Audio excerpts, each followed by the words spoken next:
L'évangéliste Saint Luc nous rapporte 3 maximes qui dessinent 3 traits du visage d'un disciple du Seigneur. Éviter d'être cause de scandale, pardonner sans cesse et prier pour que notre foi grandisse.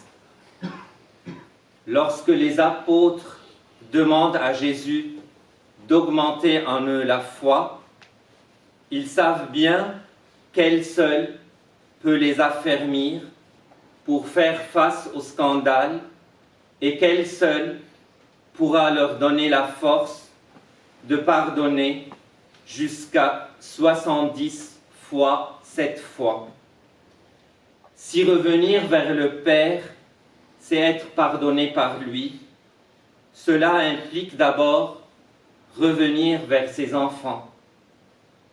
Si nous n'aimons pas ce que nous voyons, comment pouvons-nous aimer le Père que nous ne voyons pas? Le pardon, qui est au cœur de notre conversion, ne consiste pas en paroles ou en sentiments. Il est le don surabondant de l'Esprit Saint lui-même. Il est le pardon. C'est le don qui passe par la 3e personne de la Sainte Trinité. C'est l'esprit de communion qui réconcilie. Que vienne l'esprit de communion? Il s'agit de l'implorer sur le frère ou la sœur avec qui nous sommes en difficulté. Nous devons prier pour leur conversion, pour que l'Esprit retourne leur cœur vers le Père. C'est lorsque nous l'implorons sur nos frères et sœurs que l'Esprit Saint peut venir sur nous. Pécheurs, 7 fois par jour, nous avons à pardonner pour être pardonnés. Notre péché est de ne pas être en communion. L'état de notre cœur quand il est fermé, occupé de soi, sans amour, en rupture avec son Seigneur et avec les enfants du Père. C'est ce vide que vient combler l'Esprit Saint. Il est lui-même la communion. Il nous donne la vie en se donnant à nous.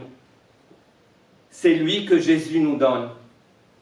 L'Esprit Saint nous remet en communion avec notre Père et avec les autres, et cela 7 fois par jour.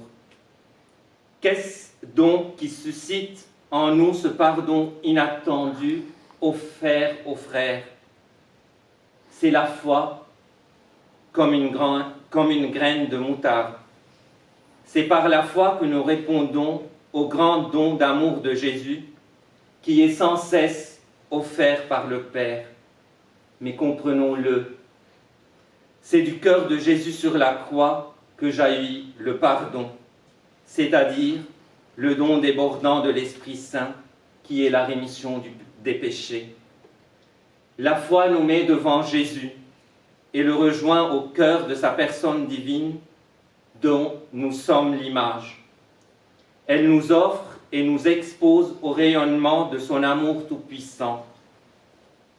Alors on peut dire quelle relation existe entre le pardon et la foi. Dans l'une des demandes du Notre Père sur laquelle Jésus insiste, c'est le pardon.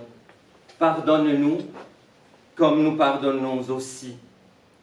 Jésus nous connaît et sait bien que pardonner du fond du cœur nous est très difficile, impossible même. Pardonner, c'est divin, et c'est pourtant la condition pour que nous vivions en vérité dans la foi. Pardonner est un combat, mais si dès le début de notre cœur est habité par son nom, tout est possible avec lui. Surtout, pardonner comme il nous pardonne. Bien sûr, en parole, nous pouvons pardonner, mais du fond du cœur, cela nous est impossible en dehors de notre relation à notre Père. C'est corrélatif.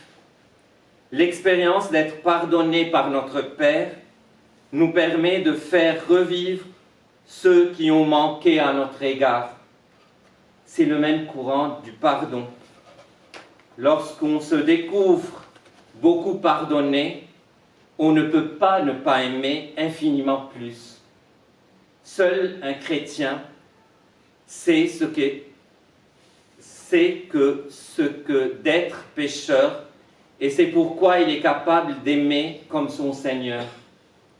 De ses blessures, une source a jailli. Comprenons-le bien. Le pardon mutuel est le fruit de l'Esprit Saint avec nous. Là, notre Père fait plus que donner. Il pardonne. Et lui seul peut le faire, mais pas sans nous. Non pas qu'il attende que nous soyons saints, mais il nous demande, lui aussi, d'ouvrir notre cœur pauvrement, largement, à ceux qui nous ont blessés, comme nous le blessons, lui, par notre ingratitude. Ainsi, l'amour dont il veut nous combler par-delà nos manquements pourra se répandre vers les autres par-delà leurs manquements à notre égard. Le cœur pur et simple n'a pas de double issue, l'une vers Dieu et l'autre vers le prochain, à l'image de Dieu. Notre cœur est pure relation, il est vers l'autre, à la fois accueil et don. Et donc, pardonner et pardonnant, allons plus loin. Si nous pouvons déjà vivre de foi, nous devons se tourner vers celle qui était au pied de la croix et qui a vu le pardon en acte, la toute sainte Mère de Dieu, qui nous apprend à pardonner comme le Père nous pardonne. Amen.